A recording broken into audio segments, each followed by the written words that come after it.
کافر تمہارے خلاف سازش کر رہے ہیں تو گھبرانے کی ضرورت نہیں. جب تک ابو طالب جیسا محافظ تمہارے ساتھ ہے ڈرنے کی ضرورت نہیں. جب تک ابو طالب زندہ ہے. کہا جان آپ کب تک میری مدد کریں گے؟ تو فرمایا جب تک میرا جسم مٹی میں نہیں مل جاتا اس وقت تک تمہاری مدد کروں گا. مطمئن ہو گئے سرکار، مطمئن ہو گئے. کافر سازش کرتے رہے. کافروں نے سازش کی کہ رات جب اندھیری چھا جائے، اندھیری رات میں ہم رسول کے گھر کا محاصرہ کریں گے اور محاصرہ کرنے کے بعد ہم رسول کو قتل کر دیں گے. ہر قبیلے سے ایک یا دو افراد کو لے لیا گیا. کہتے ہیں کہ 40 کافر جمع ہوئے، رسول اللہ کے گھر کا محاصرہ کیا. رسول اللہ کو اللہ نے وحی کے ذریعے سے بتایا کہ جاؤ جبرائیل میرے رسول کو جا کر بتا دو کہ آج کی رات تمہارے گھر کو 40 کافر گھیر کر کھڑے ہو جائیں گے اور اب وقت آ گیا کہ تم مکے سے مدینے ہجرت کر جاؤ. جبریل آ گئے. آنے کے بعد پیغام دے دیا. سرکار رسالت مآب نے اپنے بھائی علی کو بلایا. بلانے کے بعد کہا یا علی آج کی رات میرے بستر پر آپ کو سونا ہے. اگر ہم جیسا ہوتا تو یہ پوچھتا کہ لیٹ تو جائیں گے لیکن جان بھی بچے گی یا نہیں. لیکن اگر یہ سوال علی کرے تو پھر وہ علی کہاں رہے؟ کہا بھائی میرے بستر پر لیٹنا ہے. کہا ٹھیک ہے اللہ کے رسول، لیکن یہ بتائیے کہ میرے بستر آپ کے بستر پر لیٹ جانے سے کیا آپ کی جان بچ جائے گی؟ کہا یا علی تم تمام امانت داروں کی امانتیں ان کے حوالے کر کے مجھ سے آ کر مدینے میں ملنا. سمجھ رہے آپ؟ اس ایک سوال پہ رسول اللہ نے 2 جواب دیے. ایک یہ کہ میں بھی حفاظت سے مدینے پہنچ جاؤں گا، دوسرے یہ کہ تم بھی امانتیں لوٹانے کے بعد حفاظت سے میرے پاس پہنچو گے. یہ رسول کی زبان ہے، وہی کے پابند رسول کی زبان. علی مطمئن ہو گئے. رات آئی، علی کو بلایا کہ لیٹ جاؤ یا علی. توجہ چاہتا ہوں آپ ہجرت سنتے رہتے ہیں لیکن میں بھی آپ کو سناتا ہوں، تھوڑا انشاءاللہ محفوظ ہوں گے. کہ لیٹ جاؤ یا علی. اپنے بستر پر علی کو لٹایا، اپنی چادر اپنے ہاتھ سے علی کو اڑائی. بستر کے قریب جو علی کی نالین تھی انہیں رسول نے پہنا. اپنی نالین علی کے پاس چھوڑی. علی کا امامہ اپنے سر پہ رکھا، اپنا امامہ علی کے پاس چھوڑا. اپنی تلوار علی کے پاس چھوڑی. علی کی تلوار اپنے پہلو میں حمایل کی اور بستر پر علی کو لٹا کر نبی نے علی کو اپنی شبیہ بنا کر لٹا دیا اور لٹانے کے بعد اطمینان کے ساتھ یہاں سے نکل گئے. اب بڑی روایتیں بیان کی جاتی ہے، ذاکرین بڑے نقطے لگاتے ہیں. کہتے ہیں جب رسول نکلے تو کافر اندھے ہو گئے. سب روایتیں ہیں کافر اندھے ہو گئے، لیکن میں یہاں پر ایک جملہ کہتا ہوں کہ کافر اگر اندھے نہیں بھی ہوئے تھے اور رسول کو جاتے ہوئے دیکھ رہے تھے تو کافروں نے گھر سے نکلتے ہوئے رسول کو نہیں علی کو دیکھا ہے. اس لیے کہ آج رسول بن کے نہیں نکلے، سب سے باہر تک علی بن کے نکلے.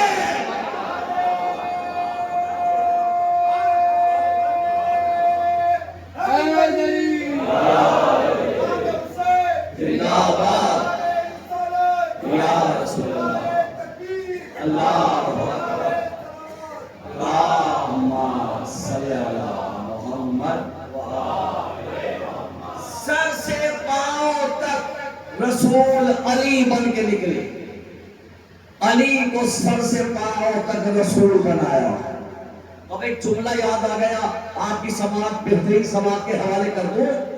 تاریخ میں ساری رات کافر علی کو رسول سمجھتے ہیں. یعنی صرف چادر نہیں اوڑھی، سونے کا انداز بھی رسول کا ہے، کروٹ لینے کا انداز بھی رسول کا ہے. تبھی تو کافر ایسے ویسے لوگ نہیں تھے. کافر جو تاریخ پڑھتے ہیں انہیں اچھی طرح اندازہ ہوگا. یہ کافر ایسے تھے کہ اونٹ کے منہ سے نکلنے والی جھاگ کو دیکھ کر بتا دیا کرتے تھے کہ یہ اونٹ کتنی مسافتیں طے کر کے آیا ہے. وہ ایسے کافر ساری رات علی کو رسول سمجھتے رہے. تاریخ اسلام میں یہ مغالطہ 2 مرتبہ ہوا. ایک رات کے اندھیرے میں ہوا، ایک دن کے اجالے میں ہوا. جملہ ضائع ہو تو تکلیف ہوگی. یہ مغالطہ 2 مرتبہ ہوا، ایک رات کے اندھیرے میں، ایک دن کے اجالے میں. رات کے اندھیرے میں 40 کافروں نے ساری رات علی کو نبی سمجھا. صفین کے میدان میں کافروں نے عباس کو علی سمجھا.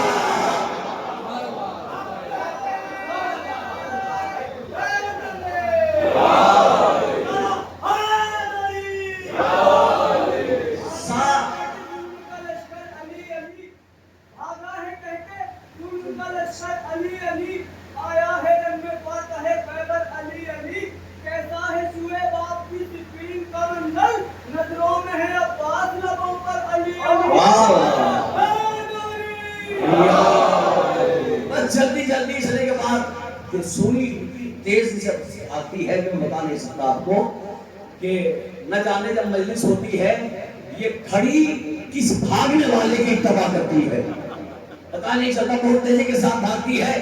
رسول اللہ ہجرت کر کے مکے پہنچ گئے. کہہ کے گئے تھے میرے بعد تم بھی آ جانا.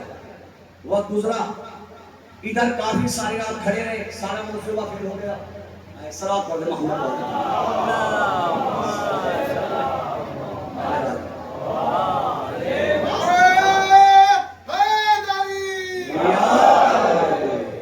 ساری رات کافر انتظار کرتے رہے اور رسول اللہ چلے گئے. علی بستر پر لیٹے رہے.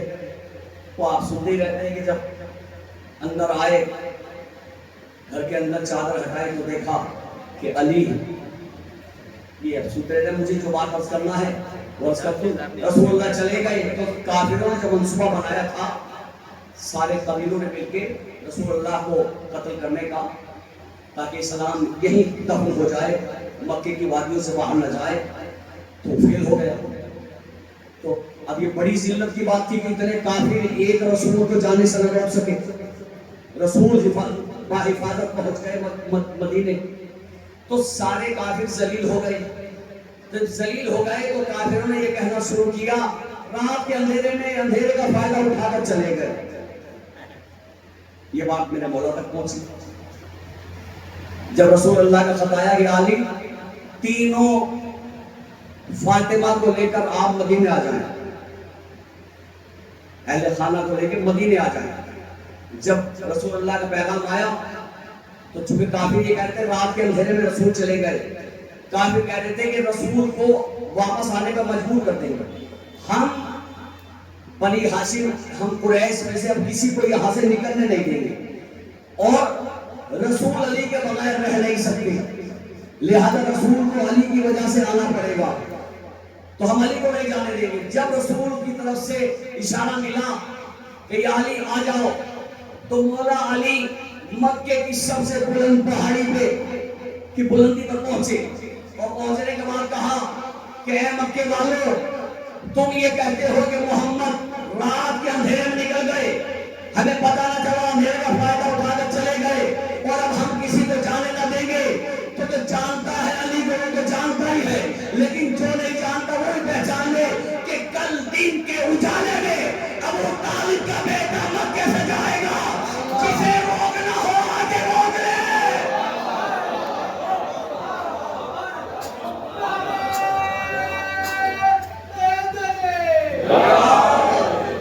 جسے روکنا ہو آگے روک لے. اعلان کر دیا. پہاڑی سے اتر کر آئے. چاہنے والوں نے کہا یا علی آپ نے کیا کیا؟ کافر سارے کافر متحد ہیں. 40 قبیلے یا 32 قبیلے سارے کافر متحد، ہزاروں کا مجمع جمع ہے کہ اب ہم علی کو جانے نہیں دیں گے. ایک سے ایک بڑا شیطان، ایک سے ایک بڑا کافر، سب متحد ہے، میٹنگیں ہو رہی ہیں ابو جہل کے گھر میں کہ اب ہم علی کو نہیں جانے دیں گے، لیکن میرے مولا نے اعلان کر دیا دین کے اجالے میں جاؤں گا۔ ادھر کافر علی کو روکنے کی تیاری کر رہے ہیں، ادھر علی نے قافلہ تیار کیا اور دین کے اجالے میں علل اعلان ابو جہل کے گھر کے سامنے سے علی نکلے جو سردار تھا کافروں کا۔ اب مکے میں جتنے چھوٹے موٹے کافر تھے جو تھوڑا بہت دل ان کا رسول کی طرف جھکا ہوا تھا، تو کافر چاہ رہے تھے کہ یہ اسلام قبول نہ کرے، تو جھوٹی جھوٹی باتیں اڑاتے تھے، بے سر و بیر کی باتیں اڑاتے تھے کہ اب ہم یہ کر دیں گے، ہم یہ کر دیں گے، لیکن جتنے منصوبے بنائے تھے علی نے سارے فیل کر دیے، اس لیے کہ علی دین کے اجالے میں علل اعلان انہی کے درمیان سے گئے، تو ساری بہادری دھڑی کی دھڑی رہ گئی۔ اب جب علی نکل گئے تو کہا یہ تو بڑی ذلت کی بات ہے، سارے کافروں کے سارے قبیلوں کے سردار آئے، کیا کریں؟ کہ علی کو ہمیں راستے میں روکیں گے، قتل کر دیں گے، علی کو جانے نہیں دیں گے، جتنے شجاع ہیں اس قبیلے کے سب تیار ہو جائیں۔ جب یہ باتیں ہو رہی تھی تو شیبہ، یہ بڑا کافر تھا، شیبہ کھڑا ہوا اور کھڑے ہونے کے بعد اس نے کہا کہ دیکھو تمہیں فکر کرنے کی ضرورت نہیں، یہ ذمہ داری میری ہے کہ میں علی کو مدینے میں جانے نہیں دوں گا، اور اگر علی سرحد مدینہ میں پہنچ بھی گئے تو پیچھے سے کالر پکڑ کے میں علی کو واپس مکے لے آؤں گا۔ جیسے ہی شیبہ نے یہ کہا، ابو جہل نے کھڑے ہو کر شیبہ کے منہ میں تماچا مار کر کہا اور چپ ہو کے بیٹھ، جس کے باپ کا پتہ نہ ہو وہ علی کو روکے گا۔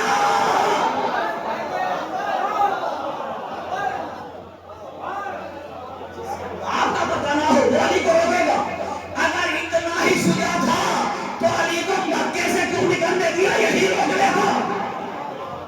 بڑی باتیں کرتا ہے، علی کو روکے گا کہ اس کی بات کو غور نہ کرو۔ اگر سارے قبیلے جمع ہو کر روکنا چاہتے ہیں تو شاید اس امید ہے کہ ہم علی کو جانے سے روکیں۔ کہا ٹھیک ہے، سب تیار، ہزاروں کا لشکر، کئی ہزار کا لشکر تیار ہوا کافروں کا علی کو روکنے کے لیے۔ اب میرے مولا آگے نکل گئے، پیچھے سے یہ سارا لشکر علی کے پیچھے روکنے کے لیے اچھے میدان، اچھی جگہ کی تلاش میں کہ جہاں علی کو ہم گھیر سکیں۔ مولا اپنے قافلے کو لیے مطمئن کے ساتھ مطمئن جا رہے ہیں۔ وادی عقیق جب آئی، میرے مولا وادی عقیق کے پیچھے، یہ ایسی وادی تھی کہ جہاں دور دور تک کہیں چھپنے کی جگہ نہ تھی، دور تک نگاہ جائے تو سب سامنے۔ جیسے وادی عقیق کے قریب پہنچے مولا علی تو ایک چرواہا اونٹ بھیڑ بکریاں اپنی کہیں لے جا رہا تھا چرانے کے لیے۔ مولا نے اسے روکا، اس نے کہا کیا بات ہے؟ کہا دیکھ ابھی کچھ دیر بعد میرے پیچھے ایک لشکر آ رہا ہے۔ اس نے علی کے چہرے پہ حیرت دیکھی، اس نے کہا کہ آپ بے فکر رہیں، میں بتاؤں گا نہیں، آپ جدھر چاہیں چلے جائیں، میں انہیں بتاؤں گا نہیں، میرے منع کر نہیں، اس لیے نہیں میں چیزیں روک رہا ہوں، بلکہ جب لشکر آئے توجہ چاہتا ہوں، جب لشکر آئے اور تجھ سے میرا حلیہ معلوم کرے تو ان سے بتا دینا کہ ہاں اس حلیے کا انسان ابھی ادھر سے گزرا ہے اور تمہارے انتظار میں گھوڑے پر سوار نہیں، لجام پکڑے ہوئے پیدل جا رہا ہے۔ قسم خدا کی، میرے مولا کی فضیلت، تمہارے انتظار میں پیدل جا رہا ہے تاکہ تم جلدی آ جاؤ، بتا دینا۔ لشکر آیا، جیسا میرے مولا نے کہا ویسے آگے اس نے سوال کیا، کہا کہ ہاں ادھر سے گزرا،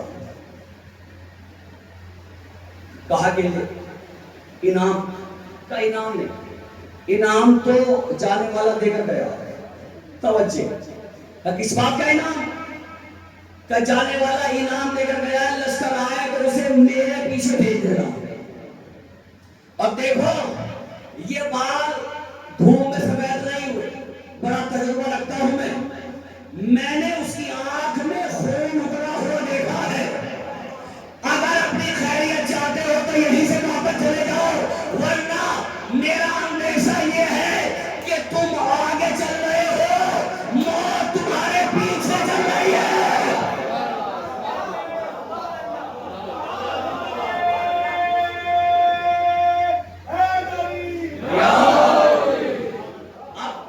یہاں سے واپس جانا کافروں کے لیے، ابو جہل نے کہا اگر واپس ہو گئے تو کہیں کے نہیں رہیں گے.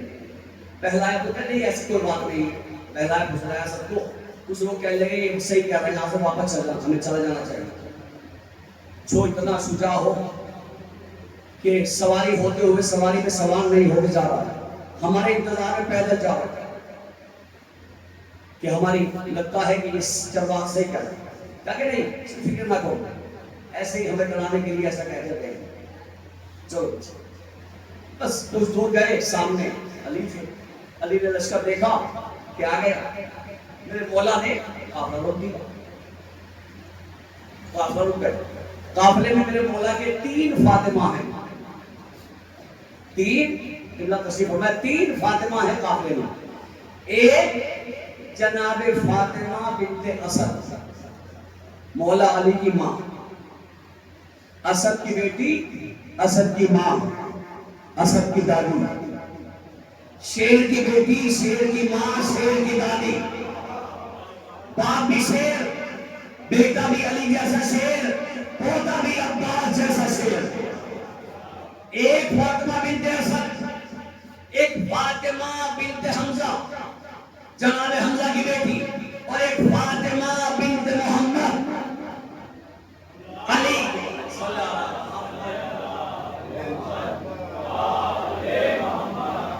میرے مولا کی ابھی 21 یا 22 برس کی عمر ہے، بالکل کڑیل جوان ہے میرے مولا کی. ابھی شادی نہیں ہوئی، علی کی شادی ابھی نہیں ہوئی. قافلہ لے کر جا رہے، قافلے کو رکایا، اور جتنے بھی اونٹ تھے قافلے میں، اونٹ ایک ایسا جانور ہے کہ جسے باندھنے کے لیے، روکنے کے لیے کسی پیڑ کی ضرورت نہیں. اونٹ کو بٹھاؤ اور اس کے زانو باندھو. اونٹ جب بٹھاتے ہیں، روکتے ہیں صحرا میں، تو اس کے زانو جب بیٹھ جاتا ہے اونٹ تو اس کے زانو پہ رسی باندھی جاتی ہے. تو چونکہ رسی بن جاتی ہے تو وہ کھڑا نہیں ہو پاتا، جب کھڑا نہیں ہو پاتا کہیں جا نہیں پاتا. میرے مولا نے ایک ایک کر کے سارے اونٹوں کے زانو باندھ دیے تاکہ یہ اونٹ کہیں جانے نہ پائے. اونٹوں کے زانو باندھے، زانو باندھنے کے بعد میرے مولا گھوم کر پلٹ کر وہاں آئے جس محمل میں رسول کی بیٹی، جس محمل میں جناب شہزادی کونین بیٹھی ہوئی تھی. ابھی شادی نہیں ہوئی ہے میرے مولا کی.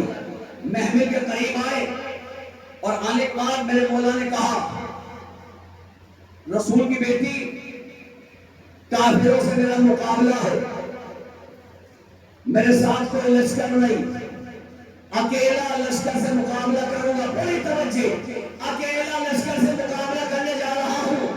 رسول کی بیٹی میرے حق میں دعا کر دینا کہ مجھے فتح نصیب ہو جائے. جملہ تو میں نے کہہ دیا لیکن آپ کے سر سے گزر گیا. اے پوری کائنات مشکل میں علی سے مدد مانگتی ہے، علی مشکل میں زہرا سے مدد مانگتے ہیں.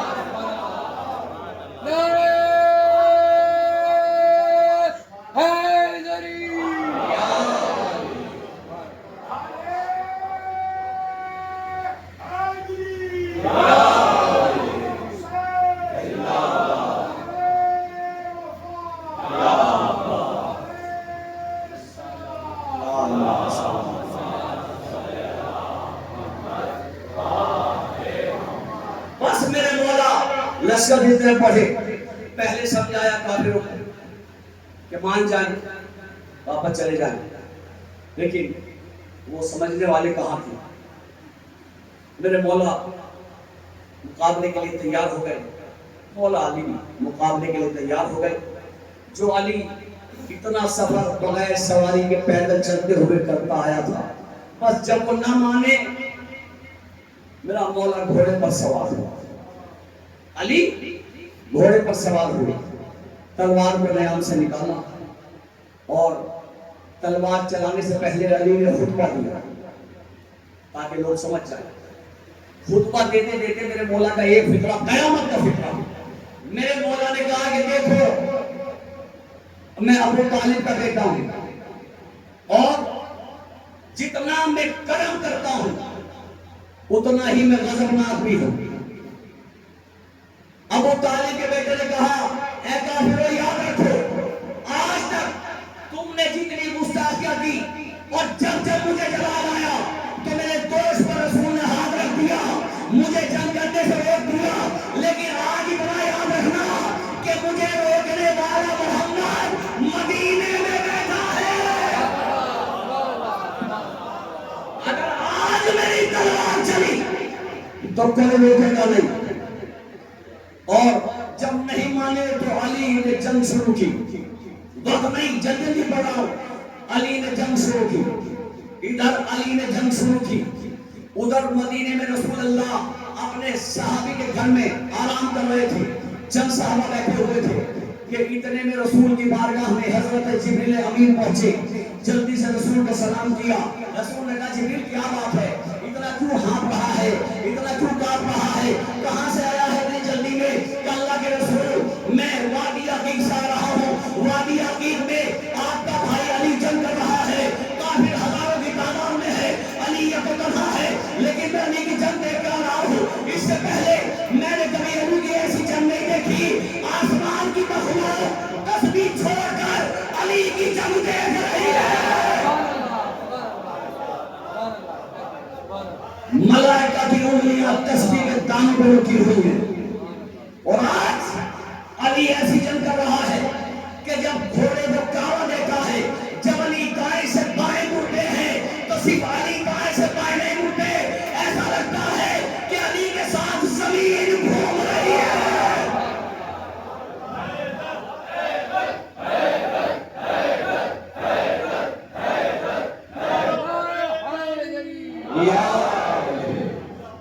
علی کے ساتھ زمین گھوم رہی ہے. جب علی بائیں سے دائیں گھومتے ہیں تو زمین بائیں سے دائیں گھوم جاتی ہے.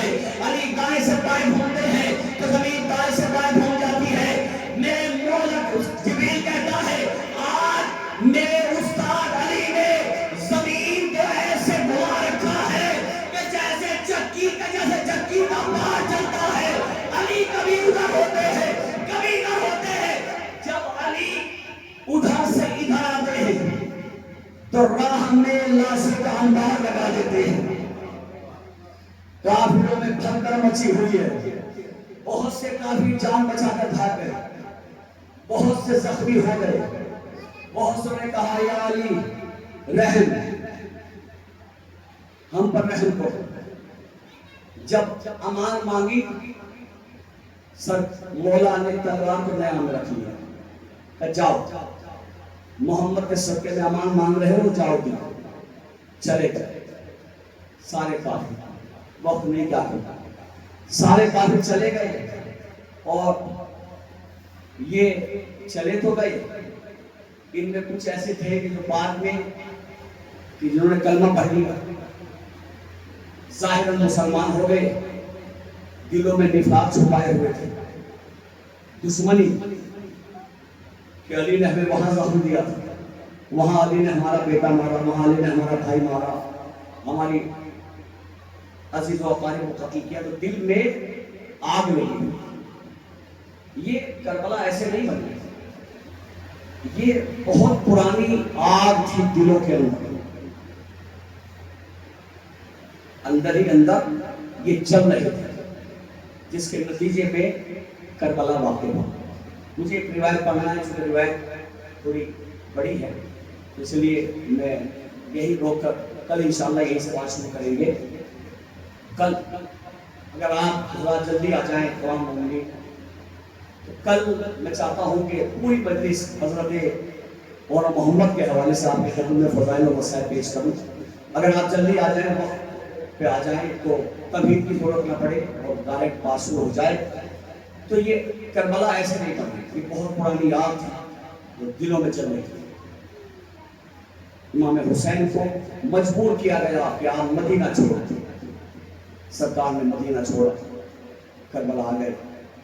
اور امام حسین اپنے چند چاہنے والوں کے ساتھ کربلا پہنچ گئے. وہ جانثار کہ جو امام پر اپنی جان قربان کرنے کے لیے تیار تھا.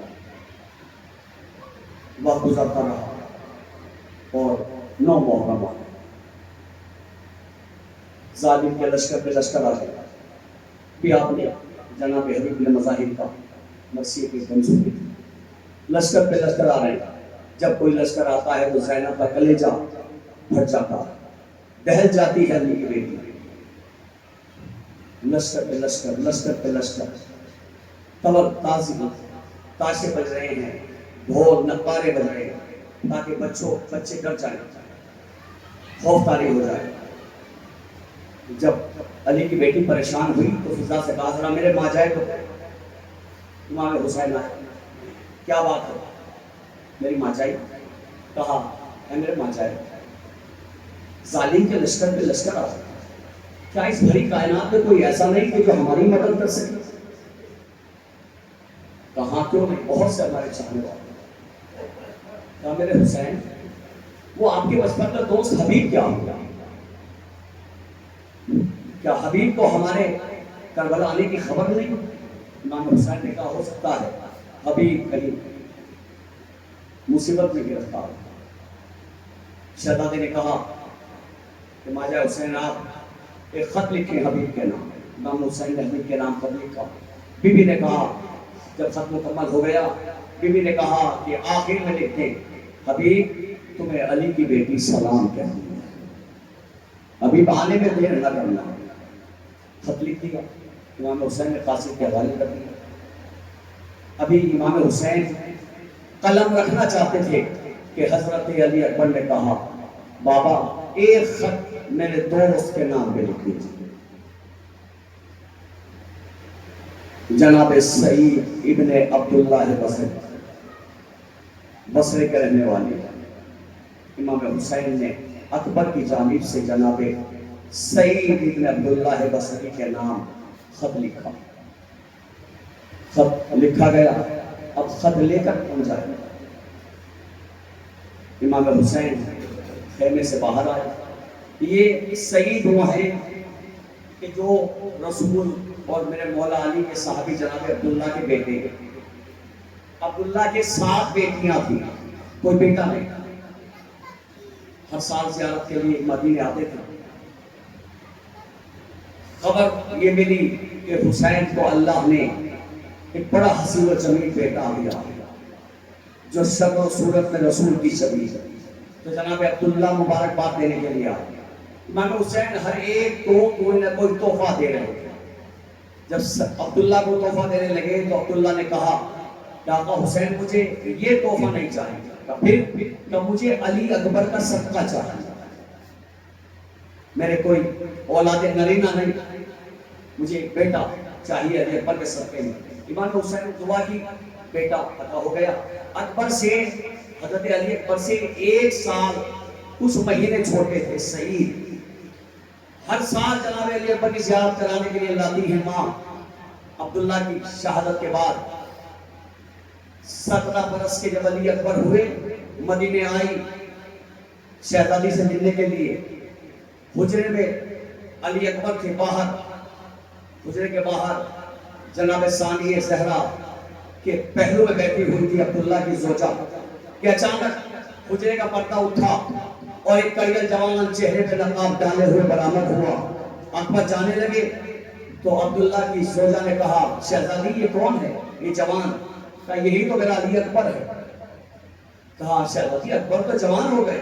کہا میرا اکبر 17 برس کا ہو گیا اور اگلے برس میرا لال 18 برس کا جب ہو جائے گا تو میں اکبر کی پیشانی پر صحرا باندھوں.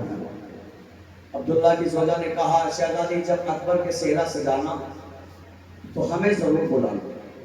کہا میں تجھے ضرور بلاؤں گی, خط بھیج کر بلاؤں گی.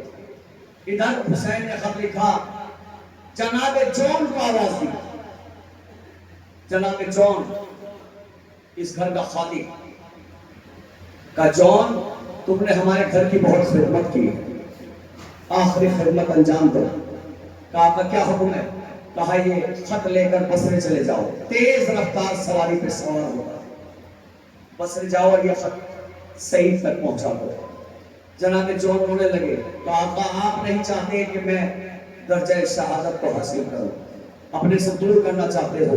مولا نے جون کی پیشانی چوم کر کہا، جون تمہارا نام فہرست شہداء میں ہے، لیکن جون آنے میں دیر نہ کرنا۔ جناب جون خوشی کی انتہا نہ پوچھی، سوار ہوئے، تیز رفتار سواری پہ بصرے پہنچے۔ عبداللہ اتنے عظیم شخصیت تھی بصرے کی کہ کوئی عبداللہ کے گھر کے سامنے سے سواری پہ سوار ہو کر نہیں گزرتا تھا۔ جناب جون سواری پہ سوار ہو کر سعید کے گھر کے سامنے پہنچے۔ سپاہی آگے بڑھے، کہا تم نہیں جانتے کس کا گھر ہے؟ یہاں کوئی سواری پہ سوار ہو کر نہیں آتا۔ کہا میں جانتا ہوں یہ عبداللہ کا گھر ہے، لیکن مجھے بہت جلدی ہے، میں سواری سے اتر نہیں سکتا، اپنے مولا سے جلدی آنے کا وعدہ کرتے آیا ہوں، ذرا سعید کو بلاؤ۔ سپاہی اندر دوڑے کہ کوئی مسافر آیا ہے، آپ سے ملنا چاہتا ہے۔ سعید نماز پڑھ رہے تھے، نماز کو تمام کیا، جلدی سے باہر آئے۔ آنے کے بعد جب مسافر کی حالت دیکھی کہ سر سے پاؤں تک دھول میں ادا ہوا ہے، تو ایک مرتبہ سعید کی نگاہ جون کے ہونٹوں پہ پڑی جو پیاس کی شدت سے نیلے پڑ چکے تھے۔ جناب سعید نے سپاہیوں کی طرف کر کے کہا، ارے کوئی جلدی سے دوڑ کر جائے اور کوزے میں پانی لا کر ایک مسافر کو پلائے، ایسا لگتا ہے یہ مسافر کئی دن کا پیاسا ہے۔ سپاہی پورے پانی لے کر آئے، لیکن جناب جون نے پانی دیکھ کر پینے سے منع کر دیا۔ سعید نے کہا، جون، سعید نے کہا پانی پی لو، کہ نہیں پانی نہیں پی سکتا، اس لیے کہ اپنے آقا کو پیاسا چھوڑ گیا ہے، اپنے آقا کو پیاسا چھوڑ کے آیا ہوں، چھوٹے چھوٹے بچوں کو پیاسا چھوڑ کے آیا ہوں، میں یہ پانی نہیں پی سکتا۔ عزاداروں پانی پینے سے منع کر دیا۔ سعید نے کہا کیا لائے ہو؟ کہا آقا حسین کا خط لایا ہوں۔ خط کو لیا، جناب جون کے قدموں پہ چوما سعید نے، کہ تمہارا شکریہ کہ آقا کا خط مجھ تک تم نے پہنچایا۔ جون خدا حافظ کہہ کر مڑے اور کہا، جون خط پڑھنے کے بعد آنے میں دیر نہ کرنا۔ جون خط کو لیے ہوئے گھر میں داخل ہوئے۔ 7 بہنوں کا ایک لوٹا بھائی ہے، ماں مصلے پر بیٹھی ہوئی عبادت کر رہی ہے۔ آواز دی، سعید جب تک میں نہ آ جاؤں خط نہ کھولنا۔ ماں نے نماز تمام کی، بیٹے کے قریب آیا، بیٹے کے قریب آئی، 7 بہنیں بھائی کو گھیرے ہوئے ہیں۔ جیسے ہی سعید نے خط چھوڑنا چاہا، بہنوں نے بھائی کے ہاتھ پہ ہاتھ رکھ دیا، کہا بھیا اس وقت تک خط نہ کھولنے دیں گے جب تک کہ ہم سے وعدہ نہ کرو کہ اگر یہ اکبر کی شادی کا خط ہوا تو ہمیں بھی مدینے لے کر جاؤ گے۔ اللہ بھائی نے وعدہ کیا۔ ایک مرتبہ ماں کہتی ہے یقیناً یہ اکبر کی شادی کا خط ہوگا، اس لیے کہ پچھلے برس علی کی بیٹی نے کہا تھا کہ اگلے برس میرا اکبر 18 سال کا ہو جائے گا تو میں اکبر کی پیشانی میں سیرا سجاؤں گی۔ سعید نے کہا اماں دعا کرو کہ یہ اکبر کی شادی کا خط ہو۔ عزاداروں سعید نے خط کھولا۔ خط کھولنے کے بعد پہلی عبارت پڑھی، عبارت لکھی ہوئی تھی اِنَّا لِلَّهِ وَإِنَّا إِلَيْهِ رَاجِعُونَ۔ عزاداروں اتنا کہنا تھا کہ بہنیں دوڑی، ماں حجرے کی طرف دوڑی، ارے کوئی تلوار اٹھا کر لائی، کوئی خود اٹھا کر لائی، کوئی سیرا اٹھا کر لائی، کوئی نیزہ اٹھا کر لائی۔ 7 بہنوں نے اپنے ایک لوٹے بھائی کو حسین کا سپاہی بنایا، بہنوں نے بھائی کو سجایا، ماں نے بلائے لی، جا میرے لال اپنی ماں کا افتخار، اپنی ماں کا مقدر بدل دے، جا اپنی جان کو حسین کو قربان کر دے۔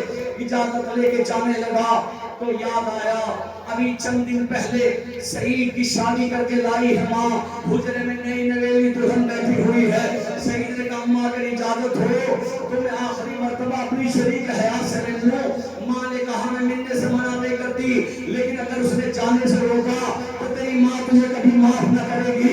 کہا نہیں اماں بس مل کر آتا ہوں۔ جناب سعید حجرے میں آئے، نئی نویلی دلہن جو کچھ دیر پہلے سرخ لباس پہنے ہوئے بیٹھی تھی، جیسے ہی سعید حجرے میں گئے کیا دیکھا کہ دلہن سیاہ لباس پہنے ہوئے بیٹھی ہے۔ جناب سعید نے کہا یہ لباس کہتی ہے سعید آپ کے پاس حسین کا خط بعد میں آیا، میرے حجرے میں حسین کی ماں پہلے آ گئی۔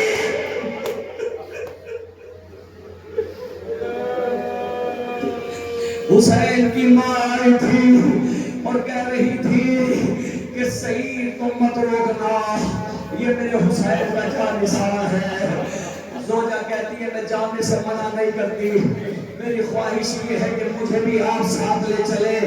سعید نے کہا وہاں جنگ ہوگی اور جنگ کے بعد شہادت اگر ہو گئی تو اس کے بعد بیویاں اسیر کر لی جائیں گی، میں نہیں چاہتا کہ تم اسیر کر کے تیار بتیار پھرائی جاؤ۔ ایک مرتبہ سعید کی زوجہ نے منہ پیٹ لیا اور کہتی ہے سعید ارے تمہیں میری عزت کا خیال، مگر ہمارے حسین کے ساتھ علی کی بیٹی زینب بھی آئی ہے۔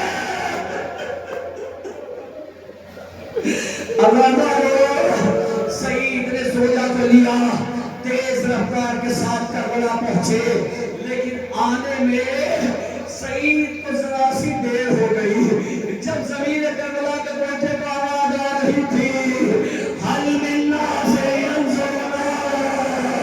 ادادارو سعید نے زوجہ کو پکارا، حسین کے قریب پہنچے، مولا کو سلام کیا، اپنے آپ کو سواری سے گرایا، کہا مولا اے مولا یہ کیا ہو گیا؟ کہا سعید میرا جمل مارا گیا۔ اے سعید ارے میرے بچپن کا دوست سینے میں نیزہ کھا کے سو گیا، میری دنیا اجڑ گئی سعید۔ ادادار سعید کہتے آقا اب مجھے زندہ نہیں رہنا، مجھے اجازت چاہیے۔ حسین نے اجازت دی، میدان میں گئے، قیامت کی جنگ کی، لیکن جنگ کرتے کرتے پلٹ کر واپس حسین کی بارگاہ میں آئے۔ آنے کے بعد کہا آقا یہ بتائیے مجھے شہادت کیوں نہیں ملتی؟ آخری فقرہ مولا مجھے شہادت کیوں نہیں ملتی؟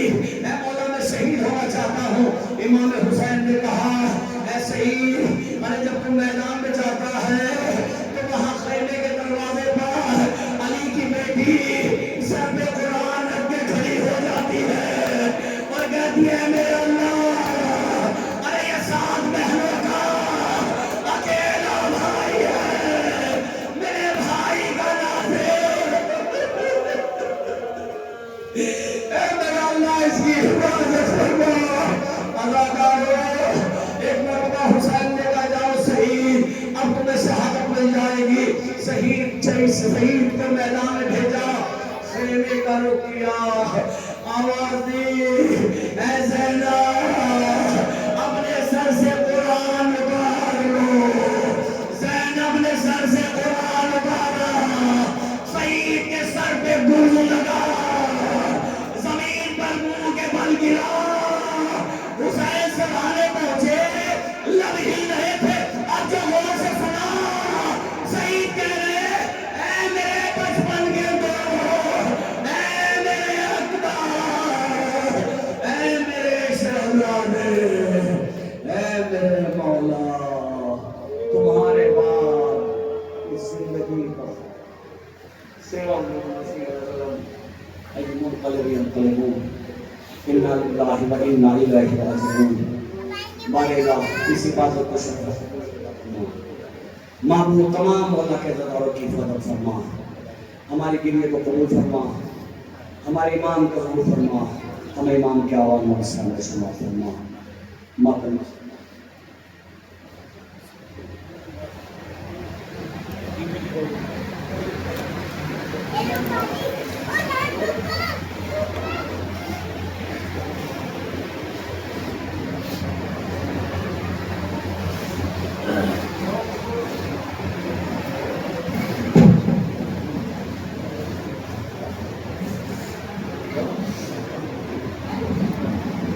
ہم کو فرش عزا مل گیا ہے،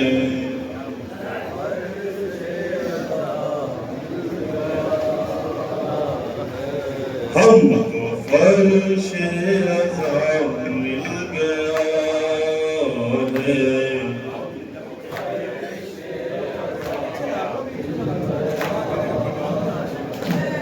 ہم کو فرش عزا مل گیا ہے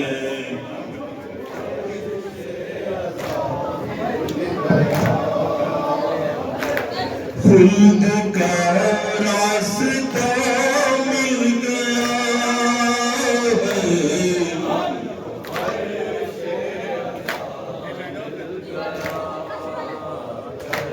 ہم کو پرچم کی ٹھنڈی ہوائیں ملی جواب میں سب مل گیا ہم کو پرچم کی ٹھنڈی ہوائیں ملی